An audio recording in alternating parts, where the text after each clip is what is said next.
Don't tap that link. How kids can spot online scams. One afternoon, a kid named Sam was playing a favorite game online when a strange message popped onto the screen. It said Sam had just won a free prize, and that all Sam had to do was tap a glowing link to claim it. For one quick second, Sam felt a jump of excitement. Then a small thought crept in, the kind that whispers when something is not quite right. That mysterious message was a trick. Out on the internet, there are people who send fake messages hoping to fool kids and grown-ups into tapping links, sharing secrets, or handing over money. These tricks have a name. They are called scams, and the people who send them are hoping someone will get so excited or so scared that they act before they stop to think. Sam had learned a little about scams from a trusted adult at home. That lesson was about to come in very handy. Instead of tapping the link right away, Sam took a breath and looked at the message more carefully, the way a detective looks for clues. Here is the secret about almost every scam. It works by stirring up a big feeling. Sometimes the feeling is excitement, like the thrill of winning a prize or getting free coins for a game. Sometimes the feeling is fear, like a warning that something bad will happen unless you act fast. When a person feels a big feeling in a hurry, their thinking brain takes a backseat, and that is exactly the moment a scammer is waiting for. Sam thought about the prize message again. No one had entered any contest. No real prize just shows up out of nowhere asking you to tap a link. The more Sam looked, the more the message stopped looking like good news and started looking like bait on a hook. Scam messages come in a few common shapes, and once a kid knows the shapes, they get much easier to spot. The first is the prize trap, the one Sam saw, promising something free if you just tap a link or type in some information. The link almost never leads to a prize, it leads to trouble. Another common one is the scary warning. A message might say that an account will be deleted, or that a parent will get in trouble unless you type in a password right away.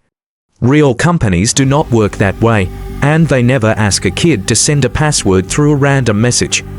A scary message that rushes you is a giant red flag. There is also the pretend friend. A message might pop up looking like it came from a buddy or even a family member, asking for money, a gift card code, or a secret password. Scammers sometimes copy a real person's name and picture to seem trustworthy.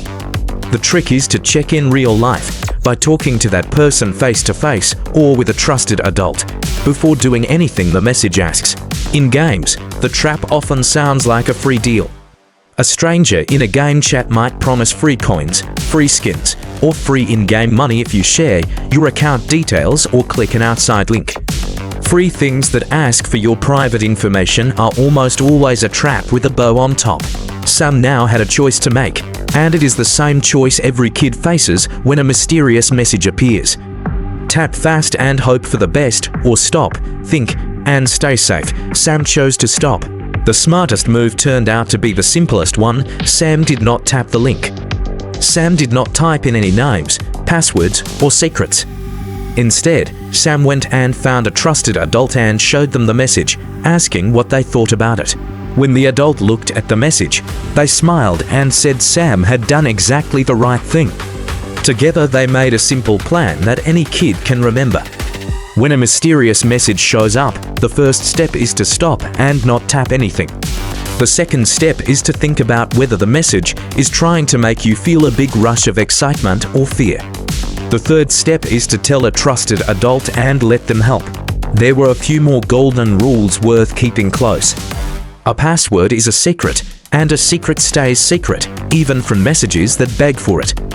Personal facts like a full name, a home address, a school, or a phone number are private and do not belong in a chat with a stranger. And a real friend will never get upset if you double-check something before sharing it. A few days later, another message slipped onto Sam's screen, this one warning that an account would be locked unless a password was typed in fast. The old Sam might have panicked, the new Sam barely blinked. The signs were all there, the rush, the fear, the demand for a secret. Sam closed the message, found a trusted adult, and felt something better than the excitement a fake prize could ever give. Sam felt in control. That is the real prize hiding inside this whole story. It is not coins or free games. It is the power that comes from knowing the tricks before they can work on you. A kid who knows how scams work is a kid who is very hard to fool. A fair question is how these messages even find a kid in the first place. The answer is that scammers cast a huge net. They send the same message out to thousands and thousands of people at once, knowing that most will ignore it but a few will bite. A kid does not have to do anything special to get one. The messages show up in games, in chats, in email, and on apps, simply because the kid is online like everyone else. Some tricks are sneakier and feel personal. A scammer in a game might spend time acting friendly first, like a buddy, before slowly asking for private information or pushing a strange link. That slow build is meant to lower a kid's guard. It is a good reminder that being friendly online is fine, but sharing secrets is not, no matter how nice someone seems. There is one more trick worth knowing about. Some messages try to make a kid feel like they have to keep a secret from their parents. A real friend and a real company would never ask a kid to hide something from a trusted adult. Any message that says "do not tell your mom or dad" is waving the biggest red flag of all, and it is the exact moment to go find a trusted adult right away. The most important thing for any kid to remember is that getting a scam message is not their fault. It does not mean they did anything wrong or that they are in trouble. It just means they were online, the same as millions of other people. What matters is not whether a message arrives. What matters is what a kid does next. The next time a mysterious message appears, remember Sam, stop, think, tell a trusted adult. A clever kid is a safe kid, and now you are one of them. For more tips on staying safe and smart online, subscribe to DigiArmorx Cyber Kids and visit us at DigiArmorx.ai for more interesting ways to help kids learn how to stay safe online.